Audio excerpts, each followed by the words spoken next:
Only 8% of South Africans speak English at home.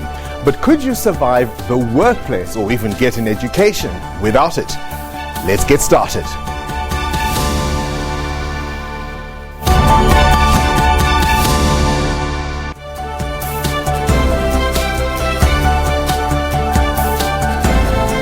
Good evening and welcome to this Democracy Gauge on Heritage Day. I'm Bongani Bingwa. We're focusing on language today, which of course was one of the clearest ways in which the old system enforced and entrenched racial inequality. There were at least 5 Afrikaans universities and the rest were English. Today, the South African language landscape remains largely untransformed, with English still dominating both business and academia. This dilemma is cited as one of the contributors to poor learning outcomes in South Africa. But we do have 11 official languages.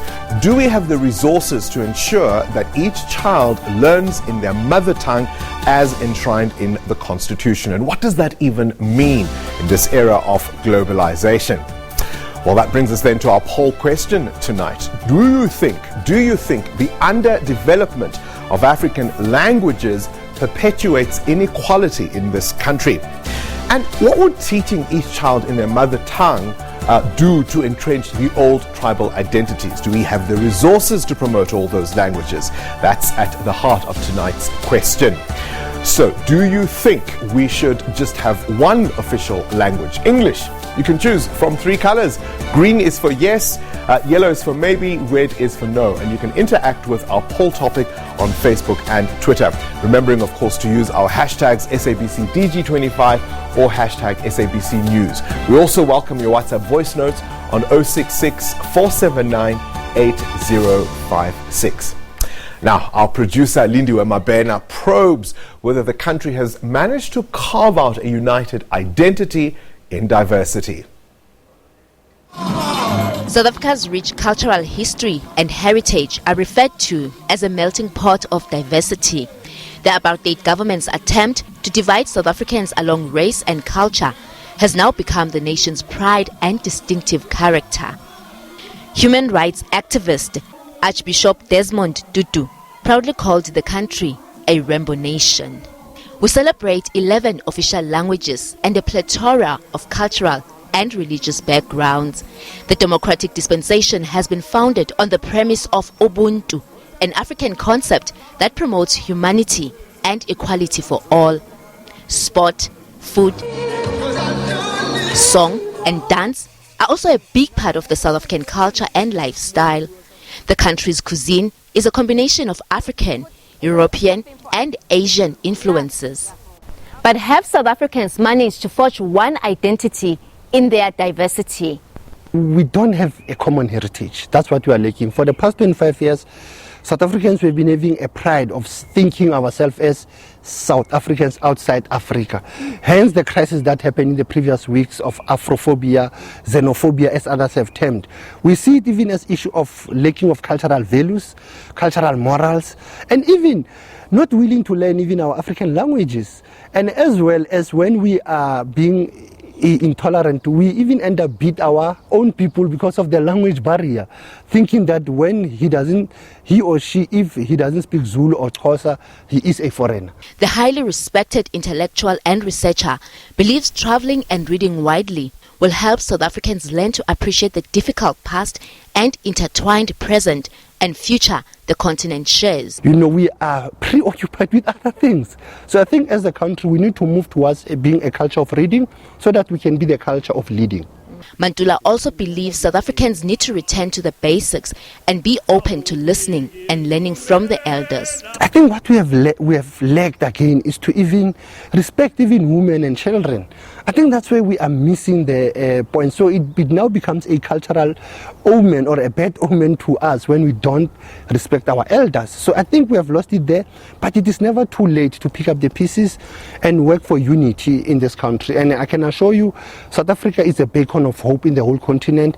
He is using the power of radio to give veterans who are specialists in their fields and based around the world to pass on the wisdom that could help build an informed and united modern-day South Africa. We can learn from other countries how they've used culture to unite them. As you have known that culture and sports in this country in the early 94 was the unifying force. So I don't think those days of 94, we can maybe leave them aside. We can learn from them in moving forward to the 21st century. As we celebrate our shared history and diverse cultures as South Africans, we are encouraged to look at the principles of unity, humanity, empathy, and forgiveness, as our actions today will surely affect future generations to come. Lindio Mabena, SABC News, Johannesburg. How does a diverse society like ours deal with the language question? We'll take a quick break, after which we'll be in conversation with academic and former politician Dr. Makhosi Khoza and professor and author Zakes Mda. Stay with us.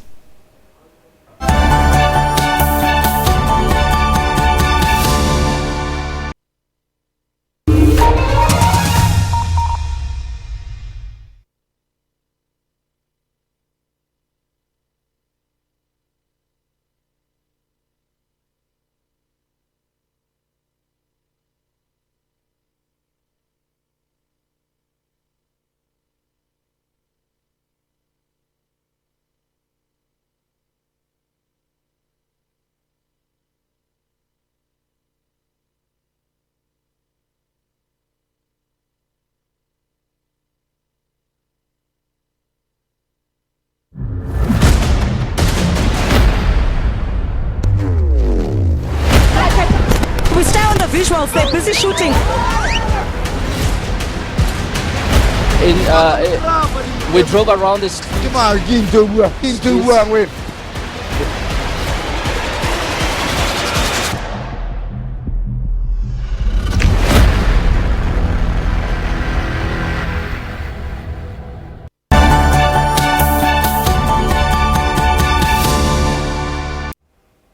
You're watching the Democracy Gauge. This is our Heritage Day special. I've opted, of course, in the light of the recent xenophobic challenges in South Africa, to dress as West African, because I believe we are Yoruba, we are Maasai, we are Basotho, we are Maxhosa, we are Zulu, we are all Africans. And that brings us to the issue of language. South Africa is a diverse society. We have 11 official languages, but have we put the resources that are required to make those languages equal, not only on paper but in practice? Repeatedly, we have seen the issue of poor outcomes in our education system, and tonight we're also asking the question: are the teachers and the learners behind that education system also facing the same challenges? We've got academic and former politician Dr. Makhosi Khoza, who's joining us from our Durban studios to discuss this exact issue. Let me go back to her. Professor, good evening to you, Dr. Makhosi. I'm not sure which to call you, Professor, Doctor. We're meeting under a very different... Call me Makhosi. We're meeting under very different circumstances to the usual. South Africa has done, you might argue, the right things when it comes to our language policy approach. That's on paper. In practice, it's a very different thing, is it not? Definitely. I mean, we have a serious language barrier crisis in South Africa. And part of the reason why we are number last in mathematics and science in the world, it's because of the language barrier crisis. So if you do not resolve the issue, address the fundamentally defective colonial and apartheid architecture of the language, there is no way that our learners can learn the language or even appreciate Black African languages. And you are literally defining out more than 80% of the population, you know. So definitely the government has done very well when it comes to policy, but implementation is always a challenge. Well, let's talk about the challenges that arise when it comes to implementation. On paper, as we agree, it looks good, but how do you begin to implement a language policy that will result in equality that doesn't at the same time entrench apartheid-style tribal identities, if you follow what I mean? Well, the good news is I've done a lot of work in the past 13 years. And I'm not sure if you are aware, in 2017, my extensive study on isiZulu language was published by the Cambridge University Press. Subsequently, I've even done the blueprint for the bilingual textbooks for the schools. I mean, although it's the responsibility of government, but on the other hand, I think as citizens we also have the responsibility. However, what I am discovering with my research, which I'm going to be handing over to the university soon, is that actually, I'm discovering that our languages, there is a common denominator in all Bantu languages, and all of them are mathematically formulated.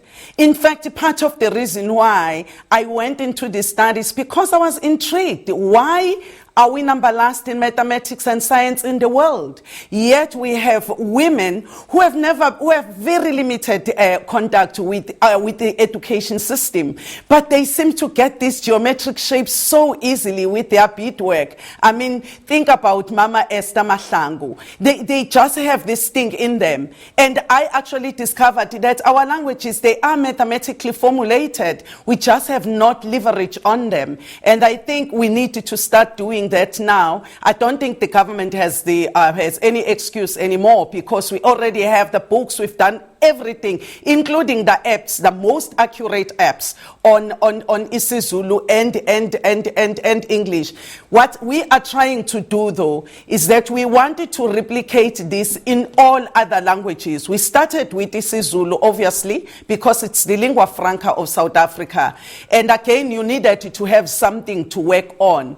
Now that we have the blueprint, we are ready to ensure that every single textbook in South Africa has got to be bilingual. By bilingual, I'm saying it's got to be in the vernacular language as well as English, so that the child is not left out because they don't understand English, but they can be able to, if they are finding it difficult to understand the content in English, they can always go back to their own vernacular language, and that will help them a great deal. Dr. Khoza, how much has this issue been also as a result of the teachers themselves, the educators themselves, also having come through a system that was exclusionary, and therefore they are having to explain concepts that may be difficult for them to grasp in a language that is not their mother tongue? Well, let me tell you, I do think that unfortunately, the government here has to be blamed for that. I don't think it's so much of the teachers, because, I mean, if you go right now, as I speak to you, you can take any dictionary from any established publisher and try and look for the noun word in isiZulu English dictionary. You go in there, you wanted to look for the noun word ibhala, which is a wheelbarrow. You are not going to find it. If you are going to, you have to look for it under bala, which means to ride.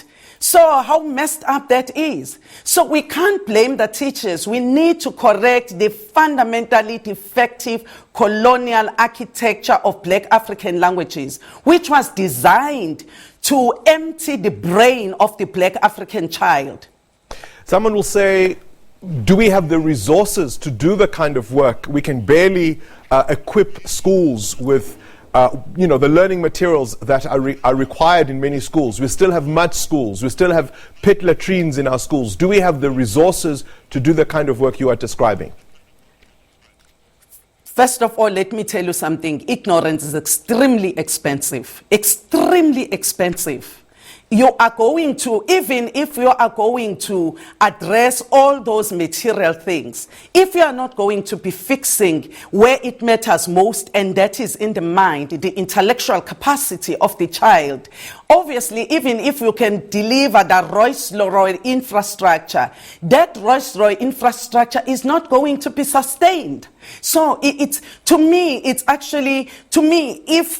there is one thing that I can say Robert Mugabe did right, was to invest in the education system, because he acknowledged that ignorance was very devastating, very, very dangerous. So I am saying to you, if I have to be making trade-offs between fixing the defective colonial architecture of languages and delivering sanitation Probably I would actually go with fixing the colonial, the defective colonial architecture, so that I'm producing more people who are not going to be burden of the state. It's just a shame that we have close to 20 million people on social security in South Africa. That is as a result of us not being able to fix the education system and the defective colonial architecture of languages, so that the children, when they are graduating from school, they can become entrepreneurs, they can become innovators and so forth.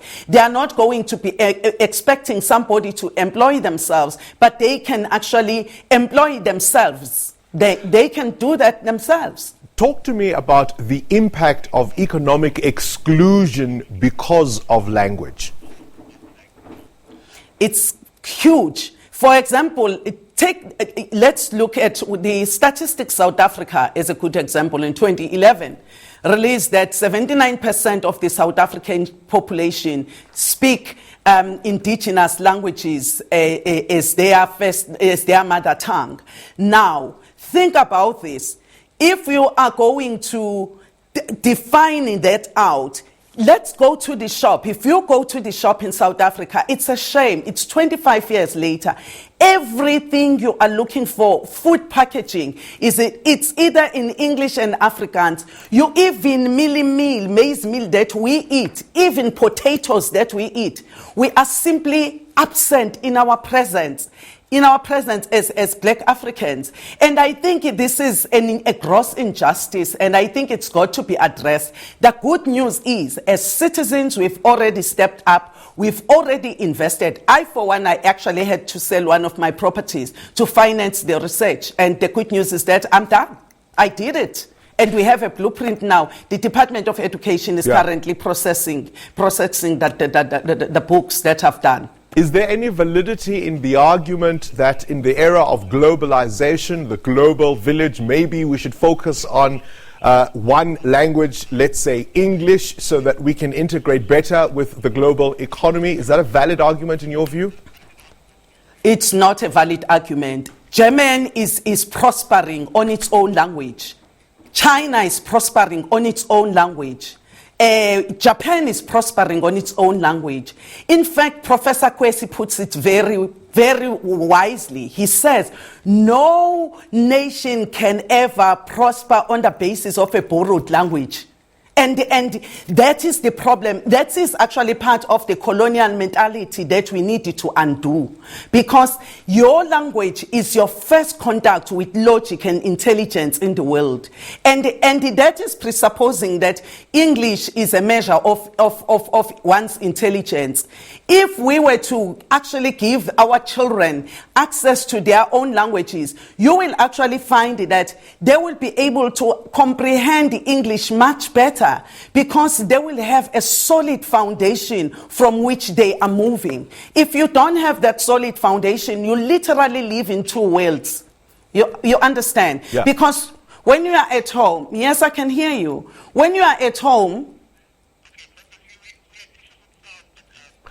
I think we've got a slight communication gap there, Dr. Khoza. But as we wrap up our conversation, let me ask you, what's your view of, we're now introducing languages like Kiswahili, or we are thinking about introducing Chinese Mandarin in our schools. What's your view of those moves and those suggestions? Frankly, I really think that the Department of Education has got it wrong. Absolutely wrong there. Yes? Yes, hello? Yeah, I can hear you. Hello? Can I continue? Yes, you can continue. Can I continue? Yes, continue. Oh, okay. Yeah, no, I'm saying I think the government is really jumping the gun here. You have not yet fixed the defective colonial and apartheid architecture of Black African languages.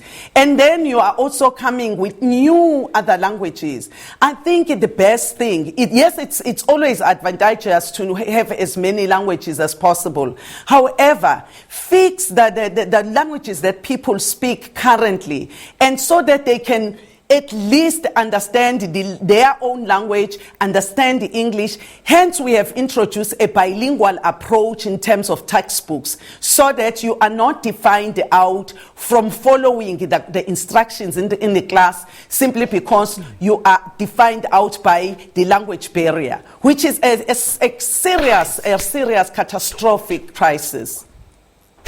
So, as I said earlier, we're about to wrap up our conversation, but let me ask you a final question. You've got communities like in Soweto, in the urban areas of South Africa, where many languages are spoken. We've had an issue, of course, in terms of accessing schools and accessing education. How do you deal with the melting pot societies in places like Gauteng, for example, where almost every South African language is represented? Well, let's take this, for example. In South Africa, we have 11 official languages. And what we are proposing is that make sure that all these 9, at least take the 9 black African languages. Make sure that the content is available in both the African language and the English language. And in those schools where maybe they have Afrikaans, then do the same. And to me, I don't think that is an expensive undertaking. I think you can do that because it's a once-off thing. Once you invest in that, you are just making sure that there is no child that is going to be defined out simply because they do not understand. So let's accommodate all the 11 official languages. Let's act constitutionally. That's what the Constitution of the Republic of 1996 is saying, and let's bind to ourselves by that social contract that we made.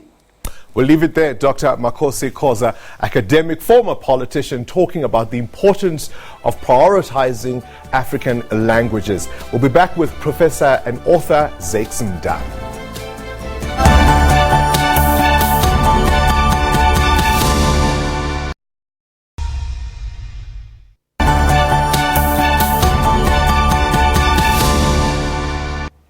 We're talking language on this Heritage Day. The Constitution of South Africa guarantees that every child should be taught in their mother tongue.